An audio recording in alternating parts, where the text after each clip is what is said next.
halo anak-anakku. Saya harap kalian dalam keadaan baik dan sehat ya. Tetap stay home. Oke, untuk bab pertama saya akan menjelaskan tentang kolonialisme dan imperialisme. Bab pertama ini saya akan menjelaskan tentang kolonialisme dan imperialisme, tetapi untuk pengantarnya dulu ya. Kolonialisme. Pengertian dari kolonialisme terlebih dahulu. Kata koloni dalam bahasa Latin kolonia, artinya tanah atau tanah pemukiman atau tanah jajahan. Kata koloni itu artinya dijajah, sedangkan kolonisator artinya menjajah. Kemudian untuk dari bahasa Yunani, kolonialisme yaitu kolonus, artinya petani yang mengerjakan sawah. Negara kolonisator satu atau contoh negara kolonisator satu adalah Portugis dan Spanyol. Kemudian, tujuan dari kolonialisme tersebut adalah menguras sumber daya alam daerah jajahan untuk kepentingan kejayaan negara kolonisator. Yang ketiga, negara pelaksana kolonialisme. Abad 17 ada Inggris, Prancis, dan Belanda. Kemudian abad 19 ada Jerman, Italia, Belanda. Kemudian abad 20 ada Jepang dan Amerika Serikat. Ketiga abad tersebut yang mencapai puncak kejayaan adalah abad ke-19 karena abad 19 ini kolonialisme baru gencar-gencarnya dilaksanakan di negara Eropa. Yang keempat, macam atau bentuk kolonialisme. Yang pertama, kolonialisme penduduk. Kolonialisme penduduk adalah penguasaan wilayah di suatu daerah yang dimonopoli atau dilakukan oleh penduduk pendatang. Contohnya ada antara bangsa Dravida dan bangsa Arya. Bangsa Dravida ini adalah penduduk asli bangsa India dan Arya ini adalah penduduk pendatang yang datang ke India, kemudian dia mendesak bangsa Dravida ini untuk keluar dari India. Yang kedua ada kolonialisme deportasi. Kolonialisme deportasi adalah penguasaan wilayah atau daerah oleh orang-orang buangan atau hukuman seumur hidup. Contohnya yang ada di Indonesia saja, ini adalah di daerah Nusa Kambangan, Cilacap.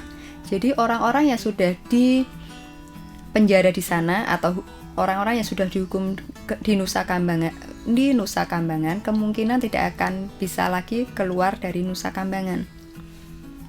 Yang ketiga ada kolonialisme eksploitasi. Kolonialisme eksploitasi adalah penguasaan atau pengurasan SDA oleh negara kolonisator untuk kepentingan kejayaan negara tersebut. Contohnya kolonialisme yang dilakukan oleh Belanda dan Inggris.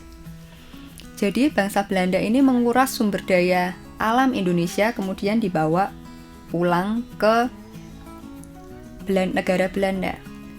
Kemudian yang keempat ada kolonialisme sekunder, yaitu penguasaan wilayah atau daerah yang sudah tidak produktif untuk kepentingan benteng pertahanan.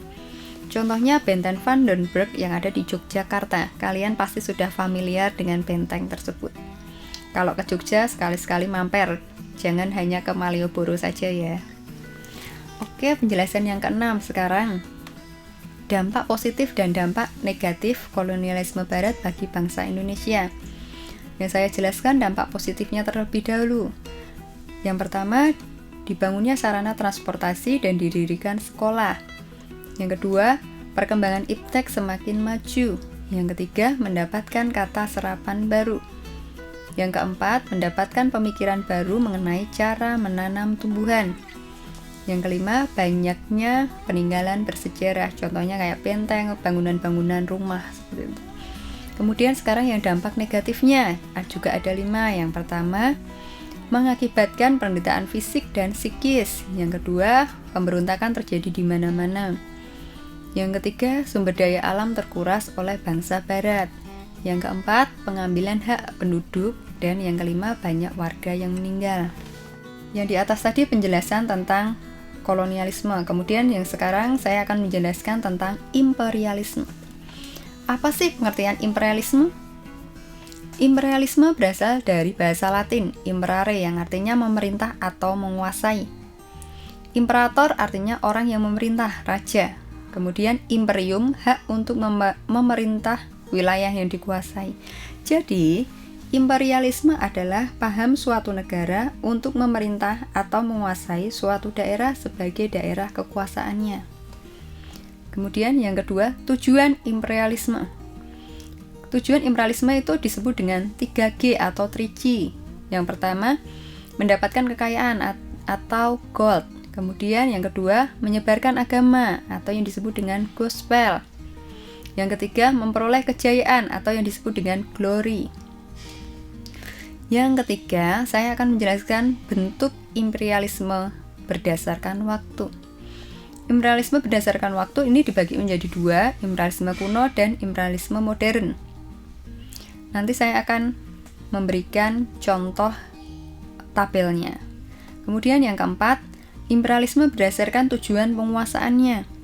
Yang pertama, imperialisme politik, yaitu upaya untuk menguasai seluruh kehidupan politik dari negara lain.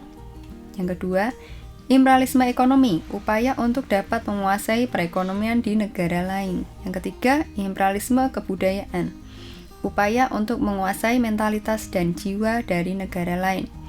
Yang keempat, imperialisme militer, upaya untuk menguasai daerah-daerah di negara lain yang dianggap strategis dengan menggunakan kekuatan angkatan bersenjata.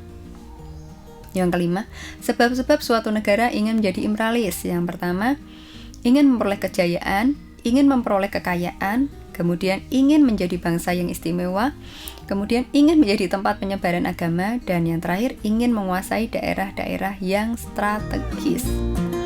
Oke, terima kasih kalian sudah mendengarkan. Tetap di rumah, tetap stay home. Terima kasih. Tuhan Yesus memberkati.